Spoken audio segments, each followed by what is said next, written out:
Here today is Lee. I asked Lee how to pronounce his name. He told me three different things, so I'm just going to say Lee. And he is, and I lost his bio here. There we go.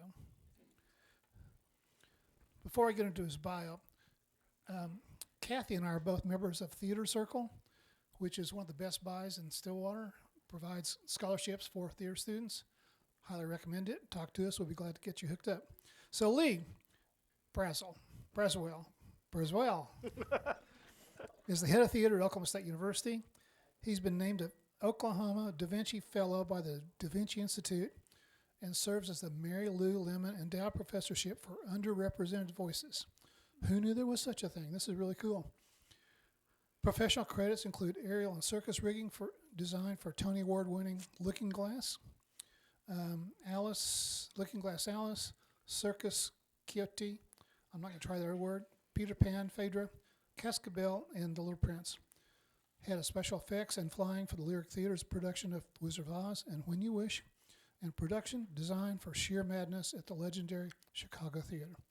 He designed the circus and performing apparatus, the Tau line, which debuted at Musée Circus Training Facility in Brooklyn, New York, in February 20. So, welcome, Lee.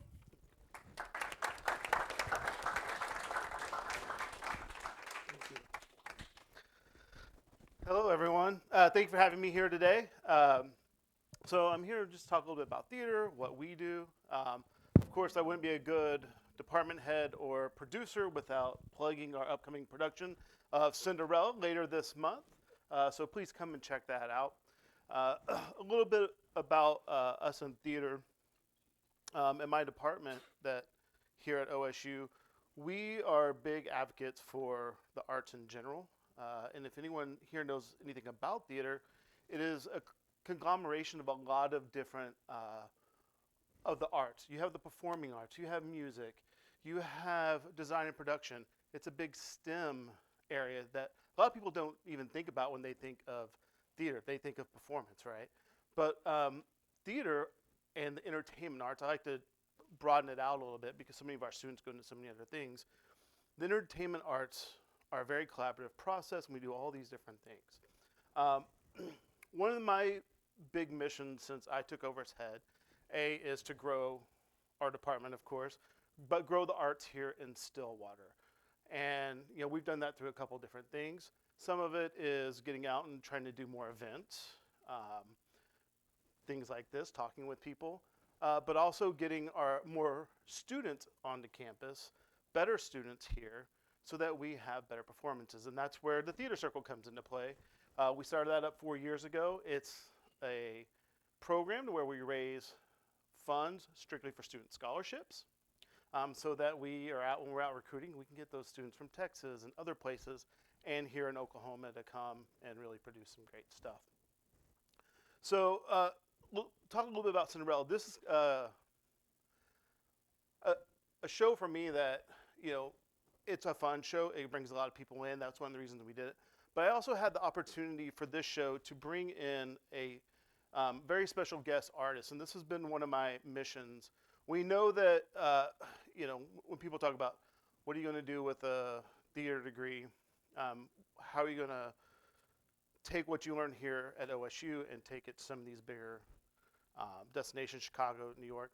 Well, it's by bringing in top guest artists. We are very lucky. Connor Wilson is directing Cinderella. He is a Broadway director.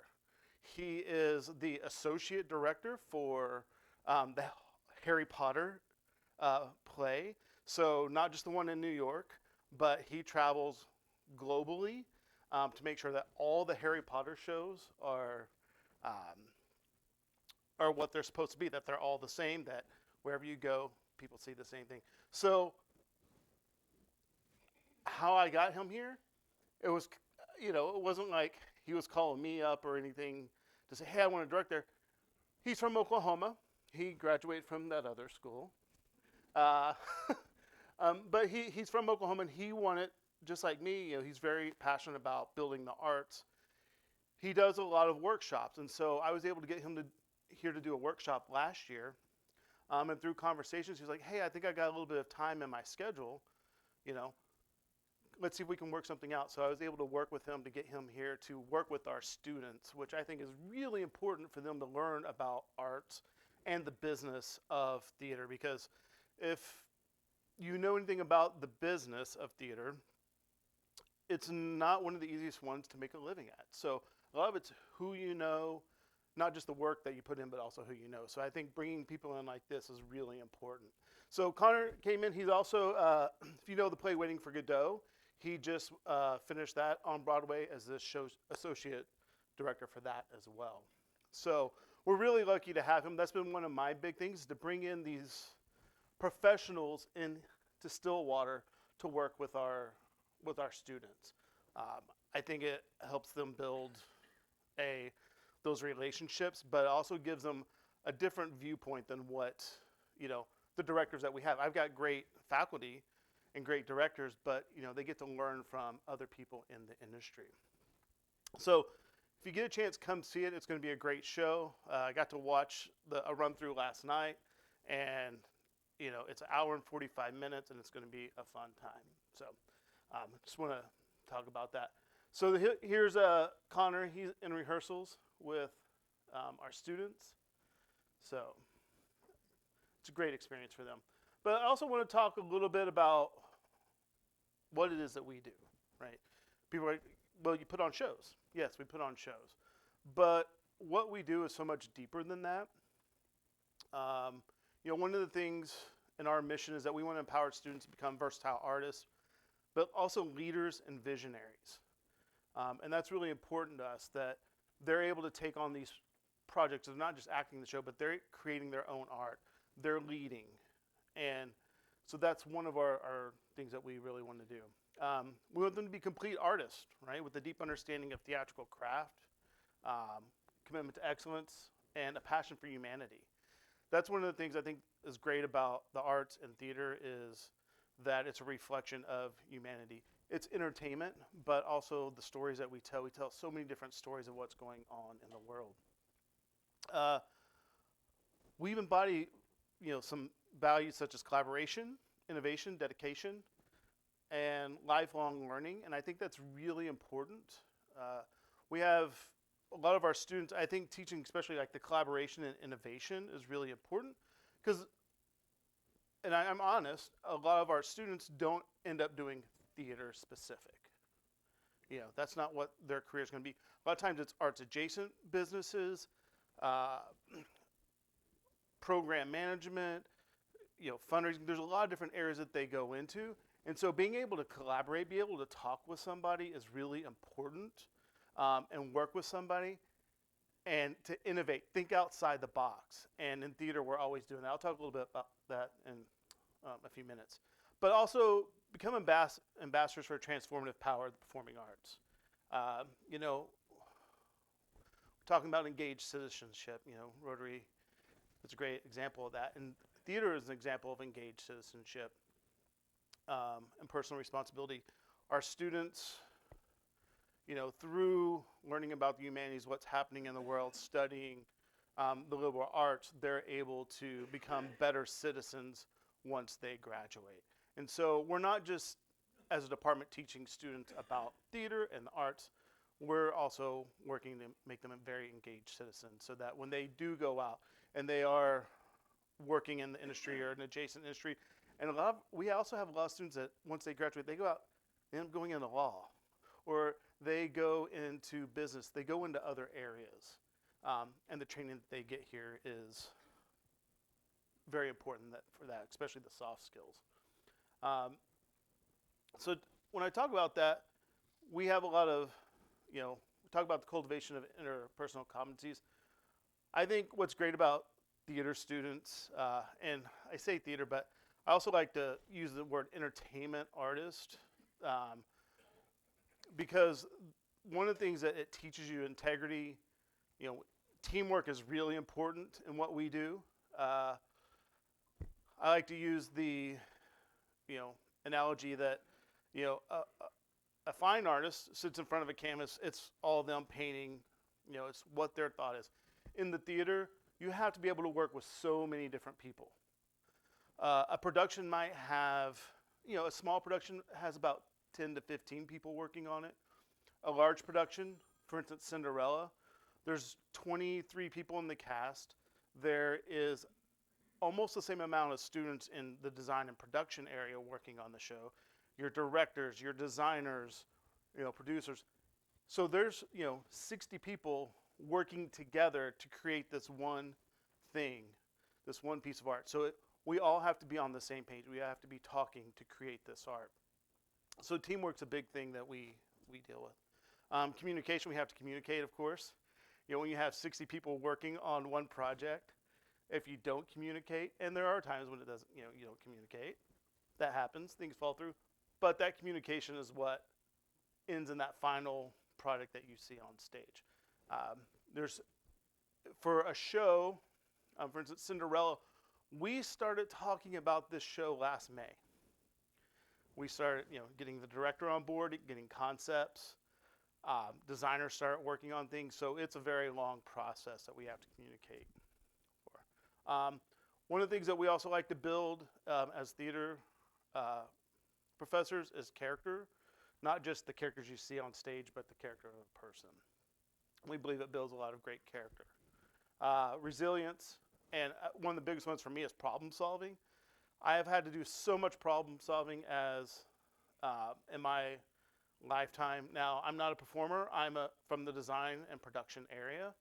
And I'm always given challenges, and I'm always having to solve different problems. I get designers like, oh, I want this really big, beautiful thing. Well, that defies the laws of physics, but here's how we can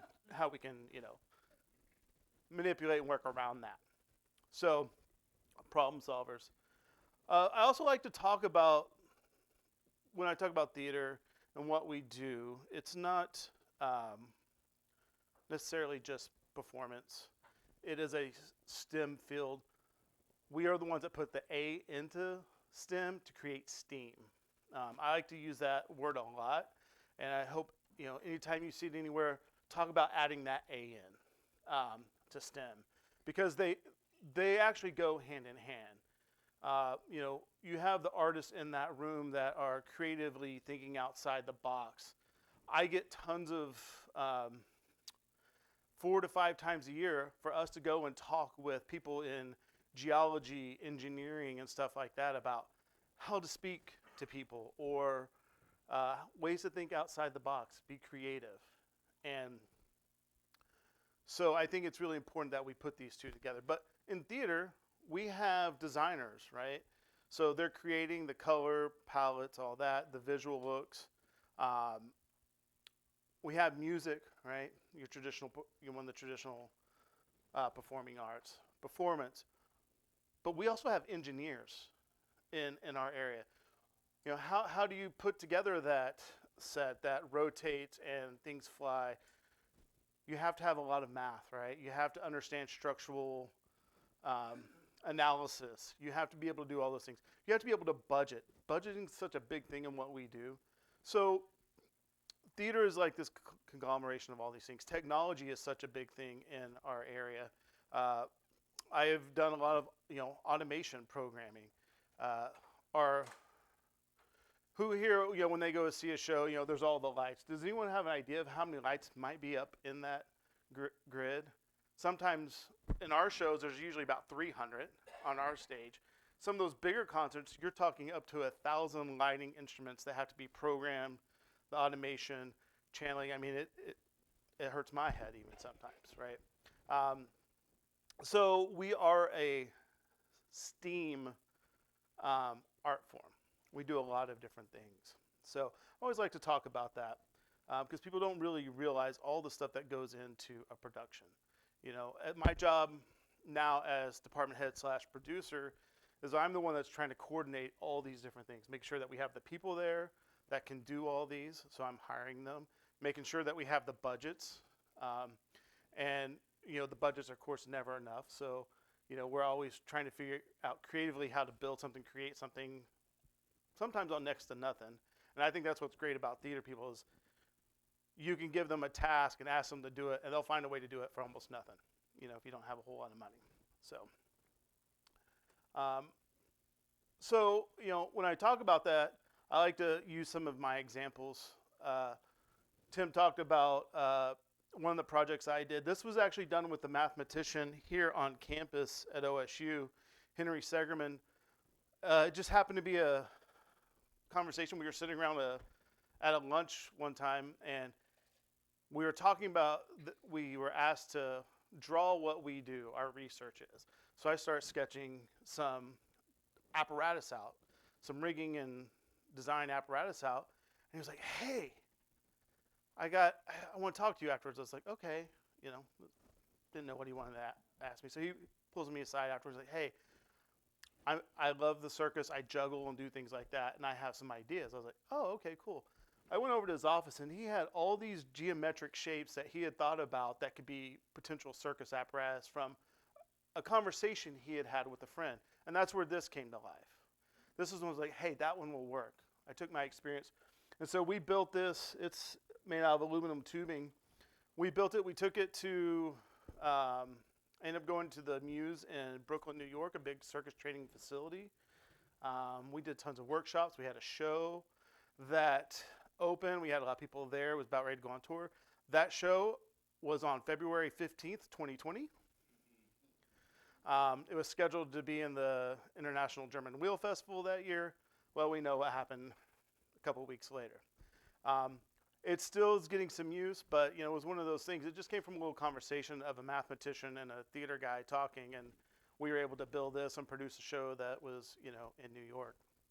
So a little bit more about me. This is Circus Quixote, which just closed in New Jersey 2.5 weeks ago. This is with Looking Glass Theater, a company in Chicago that I work a lot with. This went on tour. I designed the circus apparatus for that. So when I'm designing a circus apparatus, I'm not only thinking about the engineering of it, how to build it, structural, I'm thinking about safety of the performer, how the performer is going to interact with it. If a person moves their body one way, what happens to this apparatus? This is, what you see here is a rocking chair. It's Quixote's chair that turns into his horse. And there was this whole thing, but you can see it had to hold, was it 6 people that were on it all at one time? He did these flips on it and all these other things, so that was a lot of fun. There was a lot of other apparatus. I designed the windmill for it that he spins around on and flips over and things like that. Looking Glass Alice is another play I've worked on for years. I originally started this in 2007. It's had 7 different iterations since then. It's toured across the country. And this is another one where I did the circus apparatus. That ladder that you see there is one of the most integral parts of the show. Humpty, when Humpty has his great fall, he's on top of that ladder, and it literally falls over, and he goes into a pit on it. So it's working with that performer and training. And almost every time, we've had 4 different performers on it. So training that performer how to do that stunt specifically and do it safely.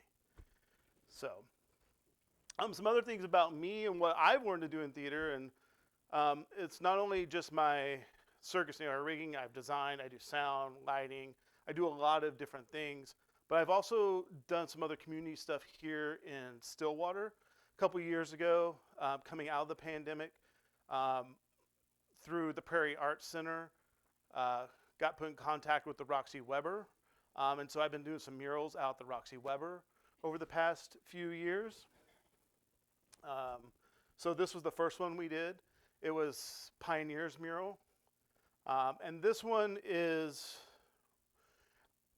I want to take a little bit different take on Pioneers. And so when you go and you look at the mural, you'll see, Boone Pickens, even Barry Sanders in there.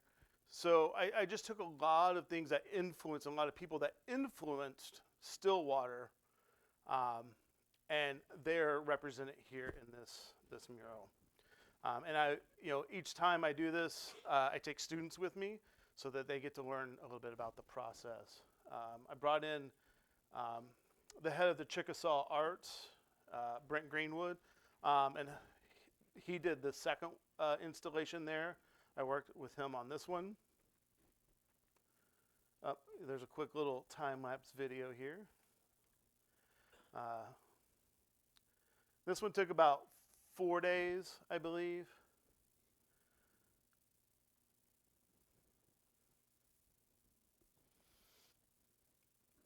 And then last year, I painted a third one out there, and the goal is to keep going on with this project over and over again, as long as I can find funding and time to do it.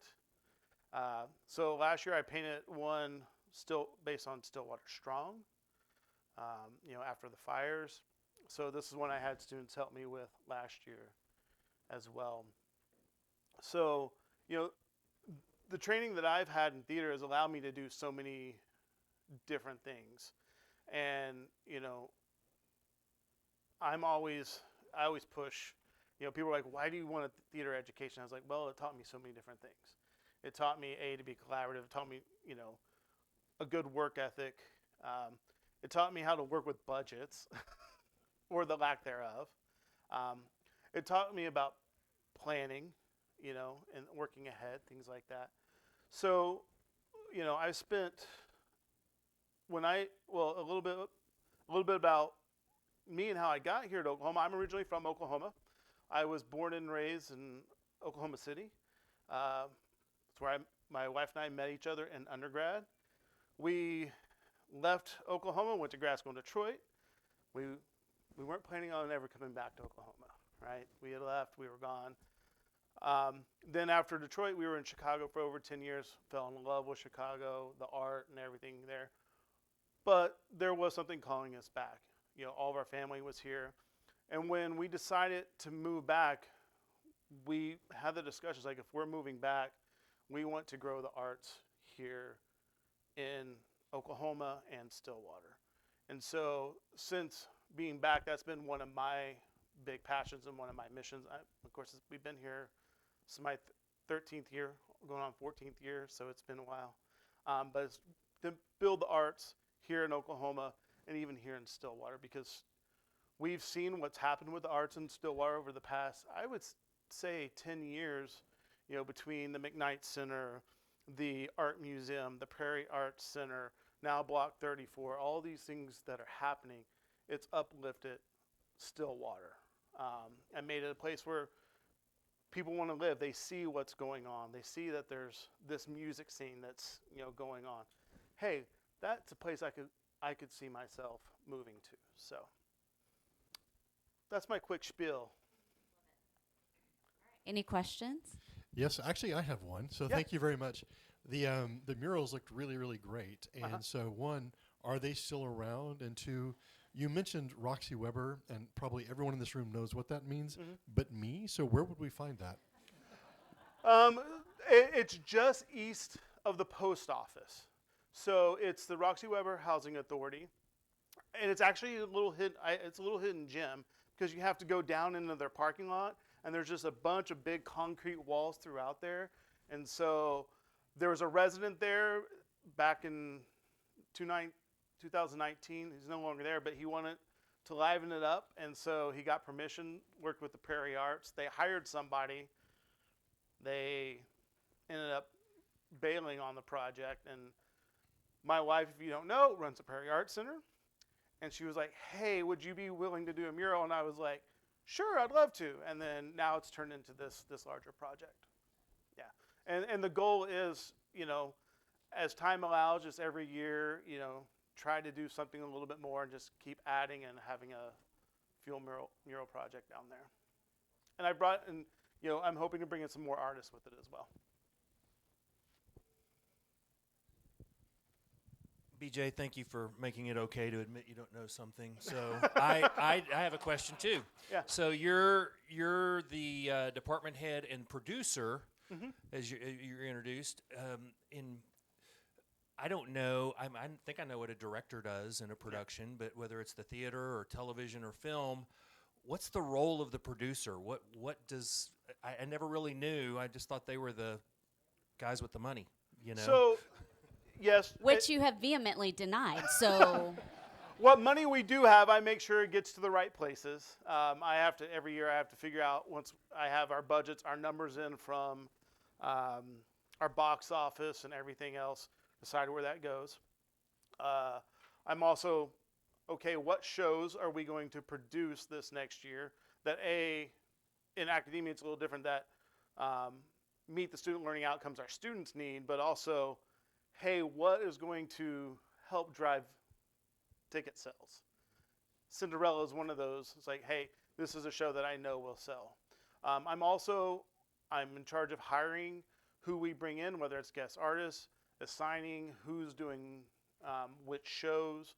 So you're overseeing the whole thing, and then you have people, your artistic branch underneath that, which is, the directors, choreographers. I also oversee all the technical production. I have a production manager that works directly underneath me that I'm working with on scheduling, when deadlines are due, and if there is money that we need, trying to figure out where that comes from. So, yeah. You flashed the program for Cinderella, but you didn't put the time up there. Oh. At least I didn't see it. I wasn't fast enough. And is it rated G? Are children allowed to come? Yes. Okay. So it is an all-ages production. We actually opened the show with a matinee on Thursday morning, actually on the 23rd, and we have about 500 students from all around the area coming in to see the show. So that sold out. And then we have 200 Girl Scouts coming to the Saturday matinee on the 25th. What time is the production? So Friday night on April 24th, it's at 7:30. And then we have a matinee on the 25th at 2, and an evening performance at 7:30. So it's a 2-performance day. And then that Sunday, we have another 2 p.m. matinee. Where do people go to get tickets? theater.okstate.edu. Yep. Thanks for sharing. Is this the same group that every now and then has the little pop-ups on the second floor of Gunderson? Yes. Okay. So Gunderson is our studio space. So we just had a show there about a month ago called Everybody. And then that's our student performance space as well. So our students will produce all their own shows. So they have, next week, there's 3 different student shows in the evening. Yeah. What is the most practical way that we could support your program? The most practical way is to come in, well, from the foundation. Okay, foundation kid. I didn't mean just money. No, it's to come see the shows. Really, that is the best way to support our Kara department. says that too. Being there for the students, we still have the cheapest ticket in town. Tickets for general is $17 right now, I believe. So it's, a lot cheaper than what you would pay even to go to Lyric or something like that, where it's $70, $80 for general admission. Right. But yeah, coming to see the shows, being there for the students, and like I said, we take that box office revenue and goes directly back into our productions the next year. Awesome. Okay, one more question and then we'll. Okay, yeah, and I don't have a question. I'm just going to put in a plug. So we started taking our kids to like the Stillwater High School productions and the OSU productions of things like Cinderella or Shrek when they were like 3 and 4 years old. And that was an awesome way to introduce them to theater and see that they were able to sit through a production and it was low stakes. If we had to bail, we didn't pay $100 for a ticket at the, Civic Center or whatever. And so I would say anybody that has kids or grandkids that they want to see how they tolerate theater, this is probably like a good opportunity to take them to a matinee. But Atticus, what do you say? You recommend it? Definitely. Okay. 2 thumbs up. All right. Thank you so much, Lee, Thank for you. being Thank here. you, Let's everybody, give for him a having round me. of applause.